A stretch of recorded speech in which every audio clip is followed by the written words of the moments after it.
이날은 주님 정하신 참 기쁜 날일세. 온 천하 만민 주 앞에 다 찬송하여라. 주 우리를 구원하시고 사망을 이겼네.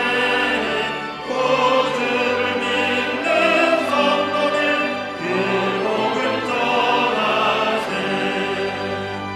만왕의 왕인 예수께 호산나 부르세. 이날에 주가 오셔서 다 구원하시니.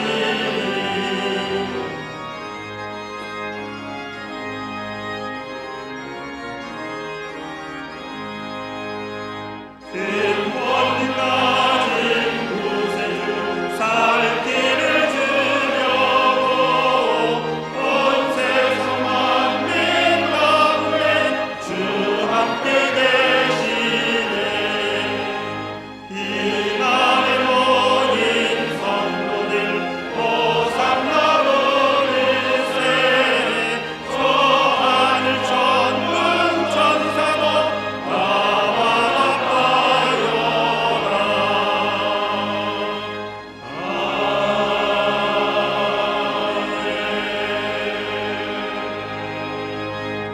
교독문 83번 빌립보서 4장을 교독하시겠습니다.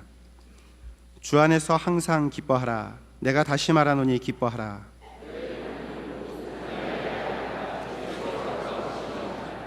아무것도 염려하지 말고 다만 모든 일에 기도와 간구로 그리하면 모든 지각에 뛰어난 하나님의 평강이 끝으로 형제들아 무엇에든지 참되며 무엇에든지 경건하며 무엇에든지 오르며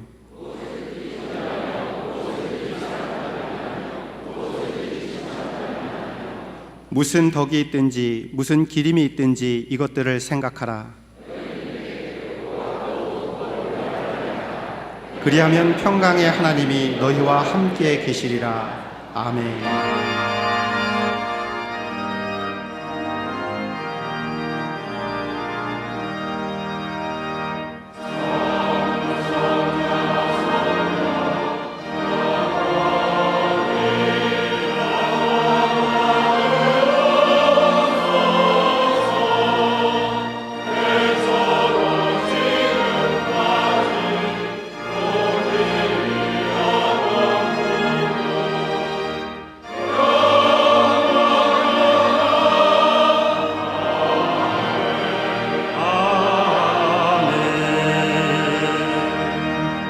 전능하사 천지를 만드신 하나님 아버지를 내가 믿사오며 그 외아들 우리 주 예수 그리스도를 믿사오니 이는 성령으로 잉태하사 동정녀 마리아에게 나시고 본디오 빌라도에게 고난을 받으사 십자가에 못 박혀 죽으시고 장사한 지 사흘 만에 죽은 자 가운데에서 다시 살아나시며 하늘에 오르사 전능하신 하나님 편에 앉아 계시다가 저희로서 산자와 죽은 자를 심판하러 오시리라. 성령을 믿사오며 거룩한 공회와 성도가 서로 교통하는 것과 죄를 사하여 주시는 것과 몸이 다시 사는 것과 영원히 사는 것을 믿사옵나이다. 아멘.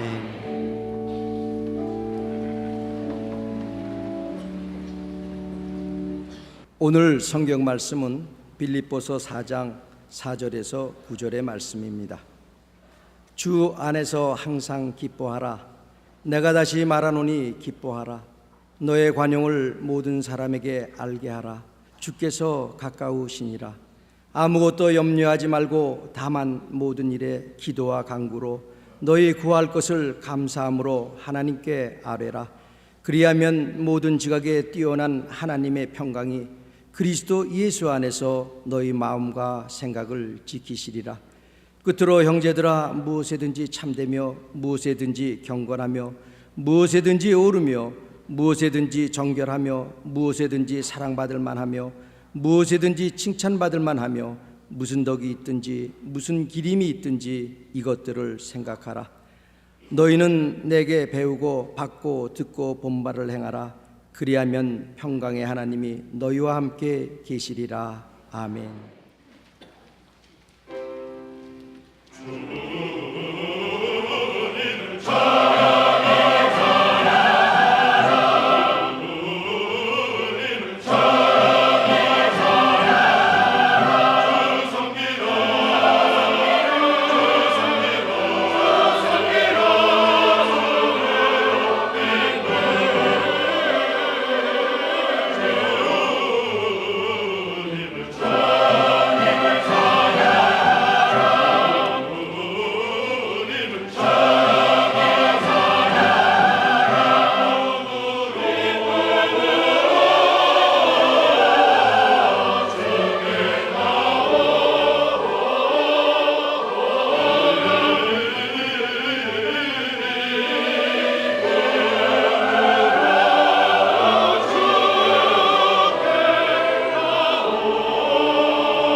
갈릴리 성가대와 오케스트라의 귀한 찬양에 감사합니다. 사람이 할 수 있는 일 가운데 가장 어려운 일이 있다고 하면 아마도 자신의 마음을 다스리는 일일 겁니다. 얼마나 자신의 마음을 다스리는 일이 어려운가. 성경 잠언서 16장 2절의 말씀을 보면 자기 마음을 다스리는 자는 성을 빼앗는 자보다 나으니라 할 정도로 마음을 다스리는 일은 참으로 어려운 일 가운데 하나입니다. 마음을 다스리는 일 가운데 가장 또 하나의 어려운 것, 다스리는 일 가운데 어려운 것이 있다고 한다면 아마도 후회라는 것이 아닐까 생각이 됩니다. 하지 말아야 할 것을 함에 있어서 오는 후회, 할 수 있음에도 하지 못한 것에 대한 후회, 참으로 좋은 기회였지만 놓쳐버린 것에 대한 기회, 이 후회가 우리의 마음속에 잔흔으로 남아 있습니다. 후회가 상승하게 되면 자기 불신이 됩니다. 간혹 가다가 제가 동역자를 만나서 같이 이야기하고 친구들과 함께 만나서 이야기하면 꼭 집에 돌아와서 후회하는 게 있습니다. 그때 그 얘기 하지 말아야 하는데, 그때 그 얘기 안 했으면 좋았을 뻔했는데, 그런 후회가 생기면 야, 너 왜 그러냐? 너 목사가 왜 이래? 자기 불신이 생깁니다. 자기 불신으로 발전하게 됩니다. 여러분, 자기 불신이 얼마나 안타까운 마음인지 모릅니다. 내가 나를 믿지 못하게 됩니다.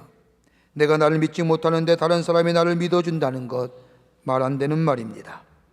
세상이 어떻다고? 누가 어떻다고요? 원망하지만 내가 나를 믿지 못하는 것처럼 괴로운 일은 없습니다. 후회가 자기 불신을 낳고, 자기 불신이 뭘 가져다 주느냐? 절망을 가져다 줍니다. 이 절망이 깊어지면 자기 학대로 빠져들게 됩니다. 자기 학대는 사람들을 가만히 보면 그의 마음 깊은 속에 후회라는 것이 자리 잡고 있음을 보게 됩니다.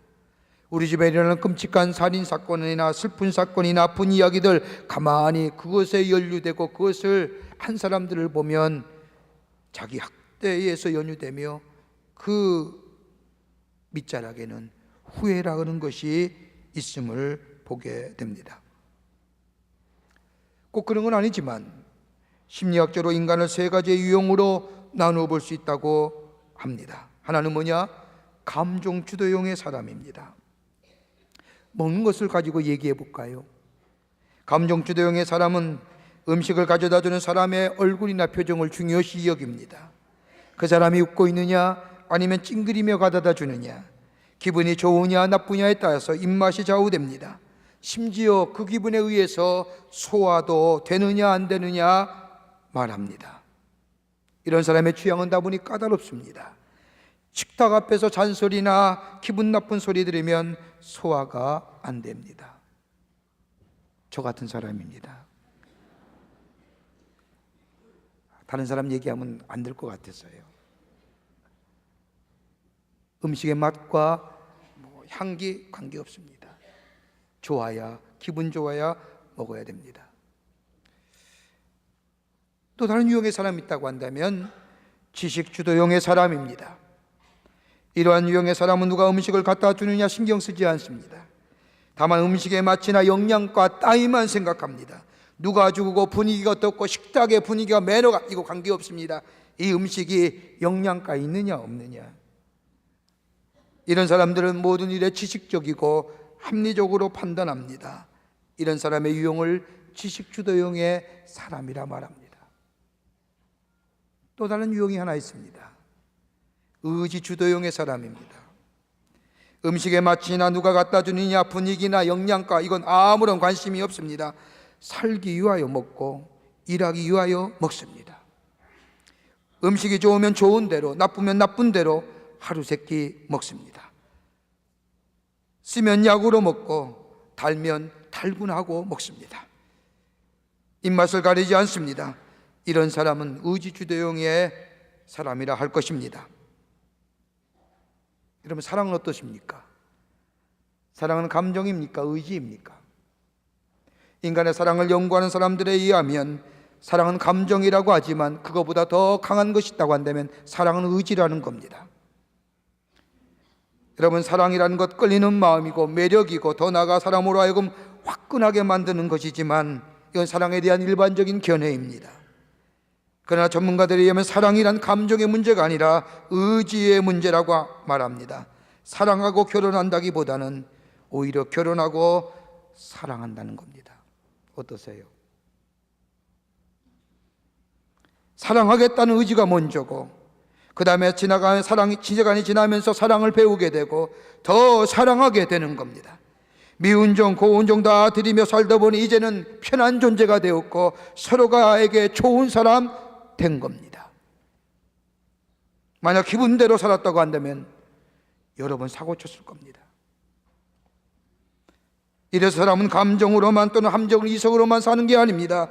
때로는 의지에 따라 사는 것이 중요합니다. 그러게 임마누엘 칸트는 말하기를 나는 그것을 할 수 있다, 내가 그것을 하여야 하기 때문이다 라고 얘기합니다. 기분대로 감정대로 사는 것이 아니라 의무와 책임감으로 살 때가 있음을 우리에게 말해줍니다. 힘들지만은 의무와 책임감으로 살 때에 그 다음에 기쁘고 그 다음에 깨닫게 되고 그 다음에 비로소 행복을 느낀다는 겁니다. 여러분, 기뻐서 일하는 사람, 일하고 기뻐하는 사람 어느 쪽에 속합니까? 기분 좋아서 공부하는 사람 별로 없을 겁니다. 공부하고 나니 기분 좋습니다. 아침에 일찍 일어나는 사람, 기분 좋게 일어나는 사람 몇 대입니까? 여러분, 오늘 일어났을 때에 감사합니다, 땡큐 갓 이렇게 하고 일어나셨습니까? 마지못해 일어나셨지 않습니까? 일어나 보니 기분 좋은 겁니다.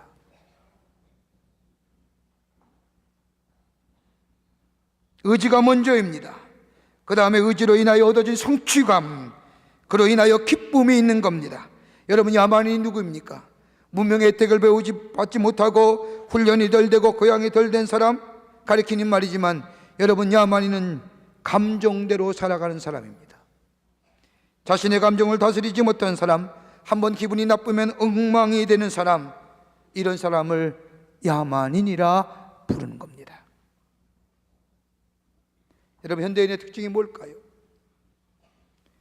여러 가지로 많이 정의하지만 현대인은 너무나 실용적이며 개인적이며 더 나아가 합리적이라는 겁니다. 묘사의 이익만 따집니다. 내가 들어갈 실리를 생각하고 계산하고 행동합니다.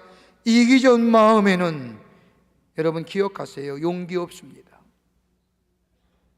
자기만 생각하는 마음에는 용기 나오지 않습니다. 자기만 생각하는 마음에는 만족감이 없습니다.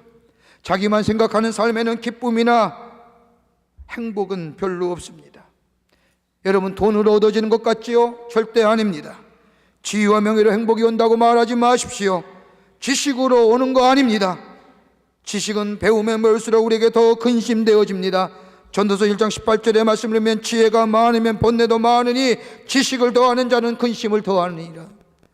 공부 많이 하면 많이 할수록 근심이 많습니다. 이게 우리의 모습입니다. 이게 우리들의 삶의 모습입니다.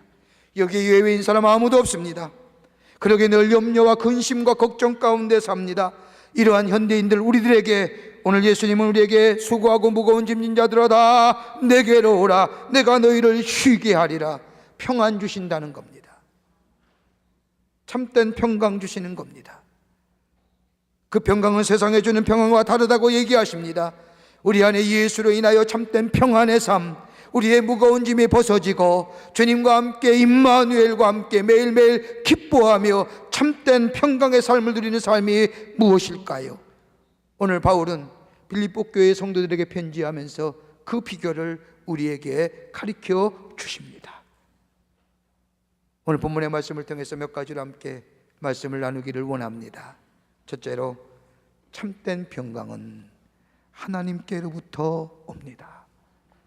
기억하세요. 평강은 하나님으로부터만 옵니다. 오늘 9절 말씀을 보면 평강이 하나님이 너희와 함께 계시리라고 말씀합니다. 여러분, 평강이란 단어 오늘 본문의 말씀에도 여러 번 나오지만은 구약성서에 무려 350번이 평강이라고 나옵니다. 바울 서신의 서두를 보면 은혜와 평강이 있을지어다라고 인사하며, 서신에 맞춰지는 말미에 보면 언제나 은혜와 평강이 있을지어다라고 인사하며 끝을 맺습니다. 근데 이 은혜와 평강, 은혜라고 하는 것은 헬라식의 표현이고 평강이란 말은 히브리의 표현입니다. 이것을 합쳐서 은혜와 평강이 있을지어다라고 바울은 표현합니다. 여기서 말하는 평강은 다른 게 아니라 온전함입니다. 한 부분만 말하는 것이 아닙니다. 전인적이고 전체적인 겁니다. 그 안에는 구원과 자유와 번영과 건강과 화복과 행복 다 포함합니다. 개인적인 뿐만 아니라 공동체인 것까지도 포함합니다. 이 평강은 다른 것에서 오는 것이 아니라 내가 노력하여 내가 애써서 얻어지는 것이 아니라 하나님이 주셔야만이 우리 안에 평강이 누릴 수 있다는 겁니다. 여러분, 가만히 보세요. 나의 마음 내 거지만 내 마음대로 못하지 않습니까? 내가 가지고 있는 환경 내가 환경이지만 내 마음대로 못하지 않습니까? 내 물질, 내 거지만 내 마음대로 하지 못하지 않습니까? 내가 가지고 있는 세계, 내가 가지고 있는 소유, 내 거라고 얘기하지만 내 마음대로 하는 것 하나도 없습니다. 평강도 마찬가지입니다. 내가 누릴 것 같고 내가 가질 것 같지만 그 평강 내 것이 아니고 내게로 오지 않습니다. 그러기에 사람들은 돈으로, 물질로, 명예로, 지위로 평강을 얻으려고 하지만 그 평강 오지 않습니다. 평강은 하나님이 주셔야 됩니다. 하나님으로부터 우리 가운데 임하여야 됩니다. 이 평강은 하나님과 나와의 관계가 바른 관계가 되어야 됩니다. 죄의 관계가 무너지고 하나님과 나와의 맡겼던 것이 무너지고 하나님과 남에게 화목의 관계가 될 때에 하나님이 주시는 샬롬, 평강의 관계가 이루어질 때에 비로소 이웃의 관계가 화목되고 더 나아가 나 자신과의 관계가 평강의 관계로 이루어집니다. 이럴 때에 물질에 대하여 넉넉한 관계가 됩니다. 물질을 섬기는 것이 아니라 물질을 다스리는 관계가 됩니다. 사람과의 인간관계도 화목의 관계로 이루어집니다. 이것이 바로 평강의 것이요, 이것이 바로 하나님께로부터 온다는 겁니다. 근데 이 하나님이 주신 평강 어떻게 얻을 수 있을까요? 첫째로 뭐라고 말씀하시느냐? 오늘 본문 말씀에 아무것도 염려하지 말라는 거예요. 우리의 평강을 갉아먹는 것이 있다고 한다면 염려예요. 염려란 말은 무엇이 뜻입니까? 마음이 둘로 갈라진다는 겁니다. 정한 마음이 없다는 겁니다. 마음이 둘로 가질 때에 목표가 상실됩니다. 우리의 열정이 식어집니다. 여러분, 염려라고 하게 될 때에 우리의 마음에 정한 마음이 없다는 겁니다. 그런데 여러분, 염려 안 한다고 해서 염려 안 합니까? 아니지요. 이리 보아도 염려고 저리 보아도 염려예요. 가만히 생각해도 우리 마음속에 걱정과 염려뿐이에요. 오늘 예배드리러 이 자리에 앉아있지만 마음은 염려와 걱정의 마음에 뺏기고 있어요. 몇 해 전인가에 리더스 다이제스트라고 하는 조그만 잡지책에서 인간이 염려에 관해서 난 기사를 본 적이 있어요. 거기서 뭐라고 얘기하느냐? 염려는요, 버릇이래요. 버릇이래요. 그러면서 그 염려를 7가지로 들고 있습니다. 한번 들어보세요. 여러분 가운데 이 속에 속해 있는지요? 하나는 뭐냐? 지나간 일 염려하는 거예요. 왜 지나간 일 가지고 염려하는지 모르겠어요. 지나간 건 지나간 것이지요. 여러분, 지나간 것에 염려하게 될 때에 미래가 불투명해 보이는 거예요. 지나간 것에 대하여 염려가 없을 때에 미래가 밝게 보이는 겁니다. 그러기에 지나간 것에 대하여 염려하지 말라는 겁니다. 그런데 사람들은 지나간 일에 대하여 염려합니다. 또 하나 있다고 한다면 있을 수도 있고 없을 수도 있는 일 가지고 염려한다는 겁니다. 생기지도 않은 일 가지고 염려한다는 겁니다. 제가 아는 분은 비행기를 못 타요. 이유는 떨어질까 봐. 여러분, 자동차 타고 가다 나는 사고와 비행기 타고 가다 나는 사고, 어느 것이 더 확률이 높을까요? 그런데 비행기 떨어질까 봐 못 탄대요. 생기지도 않을 일이고 있을 수도 없는 일, 있을 수도 있는 일 가지고 미리 염려하는 거예요. 또 하나는 내 뜻대로 안 된다고 걱정해요. 여러분, 언제는 내 뜻대로 된 적이 있습니까? 살아오면서 여러분 뜻대로 산 적이 있습니까? 한 번도 없지 않습니까? 내 뜻대로 된 것 하나도 없습니다. 근데 염려해요. 네 번째는 자신을 드러내고자 하는 것에 대하여 염려합니다. 어떻게 하면 나라는 존재가 다른 사람에게 들어줄까, 비추어질까, 알아줄까, 왜 나는 남들이 나를 알아주지 않을까, 이것에 대해 염려합니다. 다섯 번째로 맡기지 못함으로 인하여 염려합니다. 남에게 맡긴 후에 염려가 많습니다. 믿지 못하기에 오는 염려입니다. 맡겼으면 믿어야지요. 맡겼으면 염려하지 말아야지요. 맡겼으면 믿고 걱정을 놓아야지요. 여섯 번째는 자연 발생적인 것에 대하여 염려합니다. 일어나지도 않을 지진과 일어나지 않을 홍수와 불가항력적인 것에 대하여 걱정하고 염려한다는 겁니다. 그러기에 염려는 다분히 습관이에요. 또한 7번째는 죽음에 대한 염려입니다. 여러분, 죽을 때가 되면 죽는 거예요. 일찍 죽든 늦게 죽든 내게 속한 거 아니에요. 내 생명이 내가 주인이 아니기 때문에, 창조된 하나님이 주인이기 때문에 여러분, 내가 염려한다고 나의 생명이 연장되는 거 아닙니다. 내 생명은, 우리의 생명은 하나님께 속해 있어요. 아직도 살아계세요? 아직도 하나님이 당신을 통하여 하시고자 하는 사명 있게 살아있는 겁니다. 죽는 것, 거기가 끝이, 하나님의 사명의 끝이기 때문에 하나님이 그 생명 데려가시는 거예요. 그러기에 생명 내 거 아니기에 죽음에 대해 염려할 거 없는 거예요.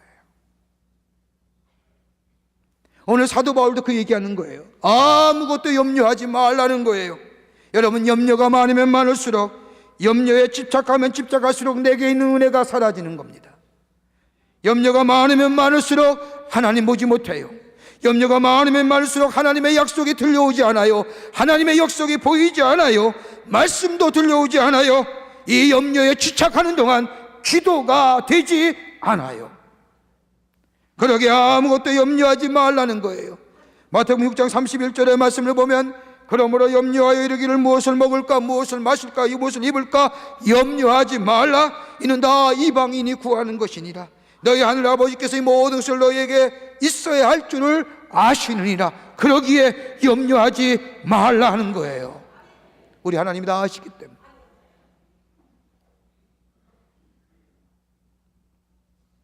그러면서 염려를 넘으셔서 하나님이 주시는 평강을 누리는 삶을 우리에게 말씀합니다. 4장 6절의 말씀을 보면, 아무것도 염려하지 말라. 다만 모든 일에 기도와 간구로 너의 구할 것을 감사함으로 하나님께 아뢰라. 모든 일에 기도와 간구로 감사함으로 하나님께 아뢰라는 거예요. 기도하라는 거예요. 하나님 앞에 기도하는 거예요. 전체를 맡기고 감사한 마음으로 하나님 앞에 기도하라는 거예요. 어떤 기도예요? 하나님이 받은 은혜를 생각하며, 하나님을 먼저 생각하고 그분께로부터 받은 은혜를 생각하면 절로 감사한다는 거예요. 내 형편과 내 처지를 먼저 생각하지 말고 하나님을 생각하라는 겁니다. 지금 내가 필요한 것과 이 궁핍한 사정을 먼저 생각하지 말고 받은 은혜 생각하고, 받을 은혜 생각하고, 지금 내게 있는 은혜 생각하며 감사하며 하나님을 먼저 생각하고 기도하라는 겁니다. 여러분, 기도의 가운데 가장 능력 있는 기도가 뭔지 아세요? 감사의 기도예요. 여러분, 요한복음 11장 이하의 말씀을 보면 예수님이 죽은 나사로를 살리신 기사가 나와요. 죽은 지 나흘이 됐어요. 예수님은 한 번도 예루살렘 성에 올라가셔서 주무신 적이 없습니다. 예루살렘 성에서 복음을 전하신 후에 언제나 내려오셔서 베다니의 이 나사로의 집에 유하셨습니다. 근데 친구 나사로가 죽은 거예요. 죽었다는 전가를 보냈음에도 불구하고 예수님은 나흘이나 늦게 돌아오세요. 예수님 나흘 후에 마르다와 마리아 집에 찾아온 것을 보고 마르다와 마리아가 얘기합니다. 예수님 친작 일찍 오셨으면 내 오라비가 죽지 않았을 터인데. 근데 예수님 그 말씀에 뭐라고 얘기하세요? 다 하나님의 영광을 위한 일이라고 말씀합니다. 그리고 나사로의 무덤 앞에 섭니다. 요한복음 11장 4절의 말씀을 보면 예수님이 나사로 무덤 앞에서 이렇게 기도합니다. 아버지여, 내 말을 들으신 것을 감사하나이다. 감사의 기도합니다. 그리고 나서 뭐예요? 무덤 속에 갇힌 나사로를 향하여 나사로야 나오라 명할 때에 죽은 나사로가 일어나서 나옵니다. 하나님 앞에 감사의 기도 드렸더니 능력이 나타났다는 거예요. 여러분, 마태복음 14장 이하의 말씀 보면 오병이 여기저기 나와요. 물고기 2마리와 보리떡 5개로 5,000명을 먹이신 사건입니다. 어린 소자 하나가 예수님께 그걸 드려요. 예수님이 그걸 받으시고 요한복음 14장 19절의 말씀을 보면 축사하셨다고 해요. 축사가 뭘까요? 하나님 앞에 감사의 기도 드렸다는 거예요. 하나님 앞에 감사했다는 거예요. 그리고 그것을 나눠주었어요. 감사로 나눠주었더니 역사가 일어났어요. 5천 명이 먹는 역사예요. 그러기에 염려와 걱정이 있습니까? 오늘 성경 말합니다. 염려하지 말라는 거예요. 우리 하나님 다 알고 계신다는 거예요. 그리고 우리가 할 일이 뭐예요? 가만히 있는 것이 아니라 모든 일에 기도와 간구로 하나님 앞에 감사함으로 아뢰라는 거예요. 받을 은혜를 생각하며 다가올 은혜를 생각하며 지금 내게 있는 은혜를 생각하며 하나님 앞에 감사의 기도를 드리라는 거예요. 그러면 하나님이 우리의 마음을 뭐로 인도하세요? 평강의 삶, 샬롬의 축복으로 우리의 삶을 인도하여 주신다는 거예요. 그 결과가 4장 7절이에요. 모든 지각에 뛰어난 하나님의 평강이 그리스도 예수 안에서 너의 생각과 마음을 지켜주시니라.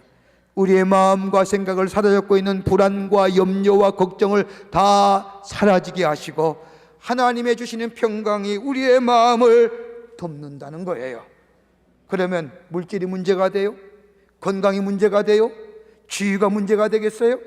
하나님의 평강이 내 마음을 덮고 있으니 우리는 그저 기쁜 거예요. 아무리 우리의 삶 속에 우겨쌈이 내 주위에 둘러싸고 있다 할지라도 찬송할 수 있는 거예요. 아무리 슬픈 일이 있다 할지라도 기뻐할 수 있는 거예요. 그러게 염려와 근심은 비신앙적인 거예요. 빌리 선데이라고 하는 유명한 미국의 부흥사가 있었습니다. 이 빌리 선데이 목사님이 복음을 전할 때 초창기에 복음을 전할 때 아주 재미난 이야기가 하나 있습니다.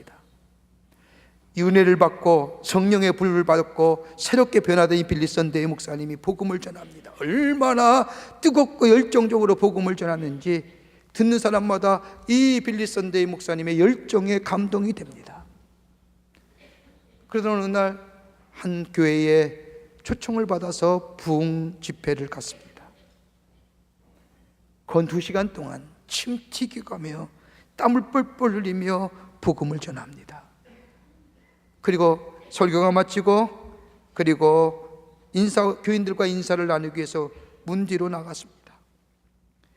서서 인사하는데 어떤 교인이 지나가다가 목사님 오늘처럼 뜨겁고 열렬한 하나님의 말씀 처음 들었습니다. 큰 감동되었습니다. 그렇게 칭찬해주며 나갑니다. 그랬더니 그 옆에 서 있던 담임 목사님이 이 빌리 선데이 목사님을 툭 찍습니다. 기도해. 아니 뭘 기도해요? 은혜 받았다는데 뭘 기도해요? 그랬더니 이 목사님이 빌리 선데이에게 얘기하기를 교만하지 말게 기도하시오. 그래서 이 빌리 선데이 목사님은 선배 목사님의 말대로 기도했습니다. 조금 있다 어떤 교회에 또 나오더니 이 빌리 선데이 목사님에게 말합니다. 목사님 어떻게 그렇게 설교가 무례하십니까? 시험 들었습니다. 어떻게 2시간 동안이나 설교합니까? 지겨워서 혼났습니다. 그러고 하고 악평을 하고 내려갑니다. 그랬더니 옆에 있는 목사님이 빌리 선데이 목사님이 옆에 있는 목사님을 축 쳐다보니 목사님이 얘기합니다. 기도해. 뭘 기도해요? 화나 죽겠는데. 그랬더니 목사님이 낙심하지 말게 기도해. 모든 일에 기도와 간구하는 거예요. 모든 일에. 내 의지로 인하여 내 능으로 평안을 갖는 게 아니라 모든 일에 기도와 간구로 하나님이 내게 베푸신 은혜를 기억하며 내게 다가올 하나님이 주실 은혜를 바라보며 지금 주신 은혜에 감사하며 아무것도 염려하지 말고 우리 하나님께서 다 알고 계시니 그저 기도와 간구로 감사함으로 기도하게 될 때에 하나님의 평강이 우리의 마음을 다스리고 우리의 마음을 지켜주실 뿐만 아니라 그 감사의 기도에 능력의 역사가 일어나게 될 줄 믿습니다. 이렇게 좀 살자고요. 예수 믿으면.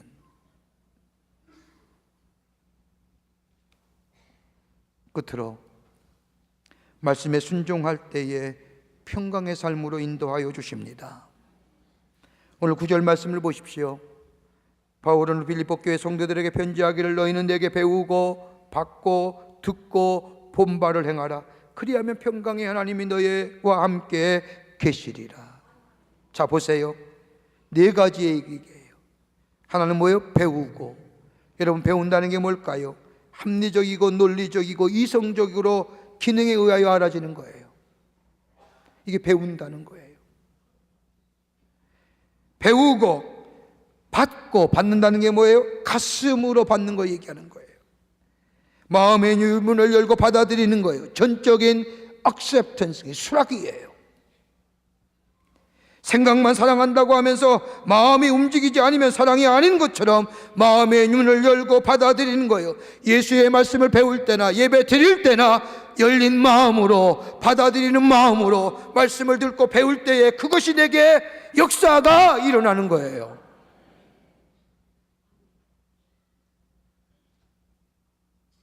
그 다음에 뭐예요? 듣는 거예요. 듣는 건 뭐예요? 의지의 표현이에요. 귀 기울여 듣는 것이에요. 말씀을 배울 때나 들을 때나 처음부터 순종하고자 하는 마음으로 들어야 들려지는 겁니다.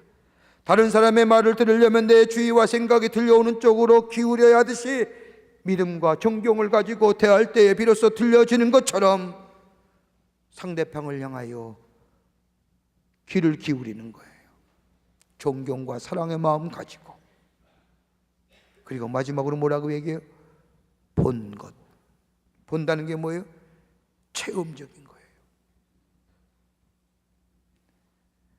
그러기에 지적인 것과 감성적인 것과 의지적인 것과 체험적인 것, 너가 가졌던 예수 그리스도로 인하여 배워진 것, 하나님의 은혜와 사랑 느껴진 것, 우리의 모습, 우리 삶으로 우리의 삶 속을 보여주시고 가르쳐주신 예수님의 놀라운 은혜와 사랑, 삶의 모습들, 그리고 하나님의 수많은 능력과 이적과 기적의 삶, 이제는 이것 가지고 행하라는 거예요. 순종하며 삶으로 보여지라는 거예요. 그러면 평강의 하나님이 우리와 함께 하신다는 거예요. 기억하세요. 은혜와 사랑은 행한 만큼 우리에게 돌아옵니다. 배우기는 많이 배우고 알기는 많이 알아도 행함이 없기에 걱정과 염려가 있는 겁니다. 평강이 사라진 겁니다. 어떤 사람이 무디 목사님을 찾아와서 묻습니다. 목사님, 성경을 읽다가 깨달아지지 않고 의심이 생기면 어떻게 하면 좋습니까? 그냥 무디 목사님, 웬만한 목사님이면 기도하시오. 그러면 성령이 더 오실 겁니다. 그렇게 얘기할 터인데 무디 목사님은 이 사람에게 이렇게 얘기합니다. 성경을 읽다가 의심이 생기고 깨닫지 않으세요? 깨달아지지 않으면 뛰쳐나가 전도하십시오. 성경책 놔두고 나가서 전도하고, 성경책 나누고 지나가는 손수라도 밀어주십시오. 무슨 일이든지 찾아가서 봉사하고 전도하고 돌아와서 하나님의 말씀을 읽으면 해석되어지고 깨달아질 겁니다.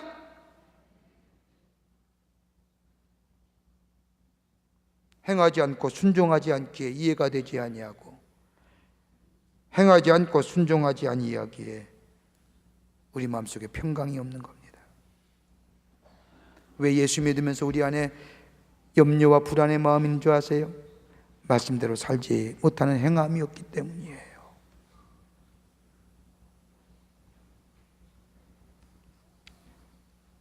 행할 때에 우리 안에 걱정과 염려를 사라지게 하시고 하나님이 주시는 평강이 우리 안에 임하게 됩니다.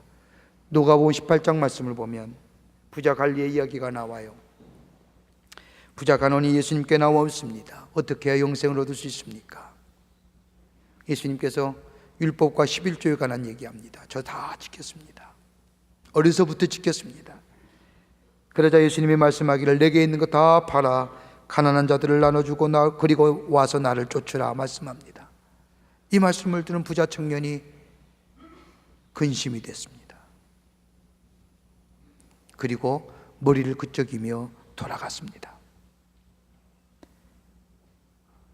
이 똑같은 말씀을 12세기에 안토니오라고 하는 사람이 읽습니다.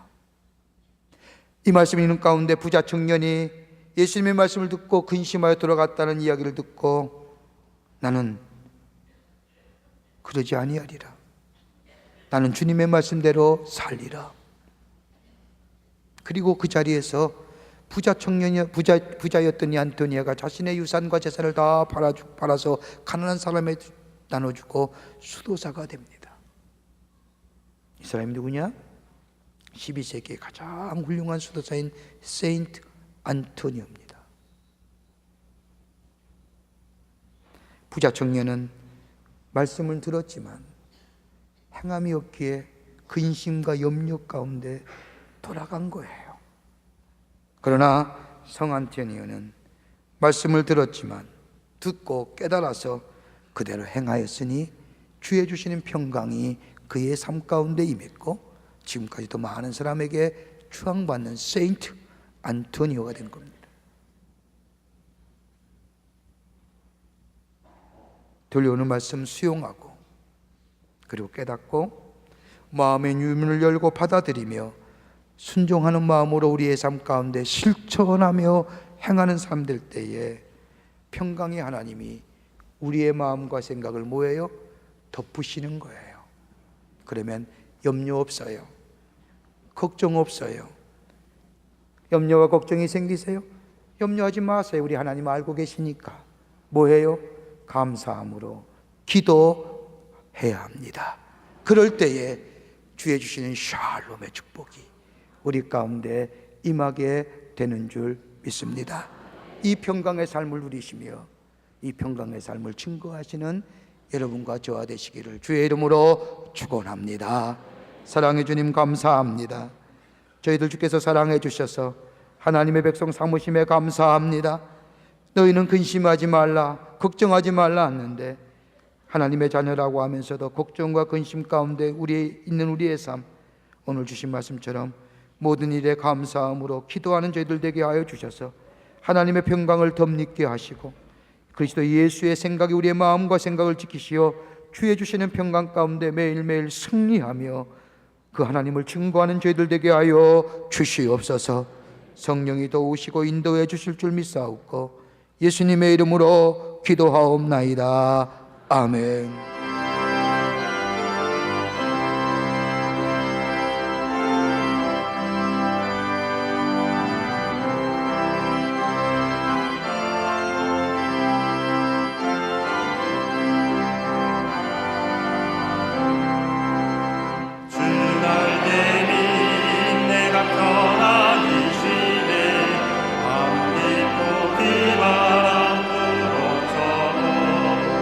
아버지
평안하다 그 사랑 꿈을 잠이며 주 날개에 내쉬는 영원히 거기서 살리. 지금은 우리 주 예수 그리스도의 크신 은혜와 하나님 아버지의 한량없으신 사랑하심과 성령님의 인도하심이 거룩한 성일의 주의 전을 나와 마음과 정성을 다하여 예배드리며 평강의 하나님과 함께 매일매일 삶 속에 승리하는, 그래서 하나님의 살아계심을 증거하며 그 평강을 나누어 주기로 결단하며 성전의 문을 나선 우리 모든 사랑하는 광림의 권속들과 영상을 통하여 하나님 앞에 드리는 한국교회 성도들과 그 밖에 당신의 거룩한 백성들 위해 주께서 지금으로부터 영원토록 함께 하시기를 간절히 축원하옵나이다. 아멘. 좋으신 하나님, 좋으신 하나님, 참 좋으신 나